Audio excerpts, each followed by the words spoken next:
పూరా లోకల్. నమస్తే, welcome to పురా లోకల్. ప్రస్తుతం మనం తెలంగాణ వాది శ్రవణ్ తోటి ఉన్నాము. మార్వాడి గో బ్యాక్ అనే విషయం మీద మీ అభిప్రాయం ఏంటి? ఎందుకు గో బ్యాక్ మార్వాడీసు? వాళ్ళు కూడా మన దేశస్తులే కదా. మన భారతదేశంలో కాశ్మీర్ నుంచి కన్యాకుమారి వరకు ఎవరైనా సరే ఎక్కడైనా సరే ఉండొచ్చు. ఈ కుల చిచ్చు పెట్టింది ఎవరు? ఈ మార్వాడి ఎందుకు గో బ్యాక్?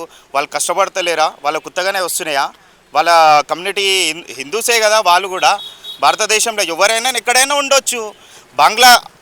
గో బ్యాక్ అంటే బంగ్లాదేశ్ గో బ్యాక్ అంటే పాకిస్తాన్ గో బ్యాక్. వాళ్ళ గురించి మీరు ఆలోచన చేసి మన వాళ్ళు ఎవరైతే గో బ్యాక్ అంటారో ఒక్కసారి ఇంకా తీసుకోవాల్సిన అంశం ఇది.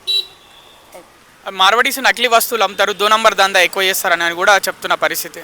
అట్లాంటిది ఏమి ఉండదు. అట్లాంటివి ఉంటే ఎన్నో వ్యవస్థలు ఉన్నాయి. పోలీస్ డిపార్ట్మెంట్ ఉంది, చాలా శాఖలు ఉన్నాయి. అవన్నీ సీజింగ్ అవుతుంటాయి. అన్నీ మీకైతే చూసే ఉంటారు. ప్రెస్ వాళ్ళు మాకన్నా ముందు మీకే తెలుసు. అలాగే తెలంగాణ వాళ్ళని పనిలో పెట్టుకోరు మార్వాడీసు, కొంచెం అహంకారం ఎక్కువ చూపిస్తారని కూడా అంటున్నారు. మరి అట్లాంటివి అయితే ఏం లేవు. తెలంగాణ వాళ్ళని పెట్టుకోనికే తెలంగాణ వాళ్ళు ఇంకెక్కువ చాలా మేధావులు. ఇంకా మన వాళ్ళే చాలా ఇంకెక్కువ చాలా బిజినెస్ కూడా ఉన్నాయి మన వాళ్ళే. అట్లాంటివి ఏం లేవు. ఫైనల్గా మీరు ఏం చెప్పాలనుకుంటున్నారు మార్వాడి గో బ్యాక్ అనే వాళ్ళకి?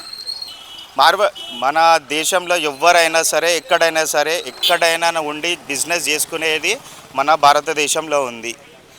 మనము కలిసికట్టున ఉండి మన Bangladesh go back, Pakistan go back. రోహింగ్యాలు మెయిన్ విషయంగా చెప్పాల్సింది, రోహింగ్యాలు గో బ్యాక్.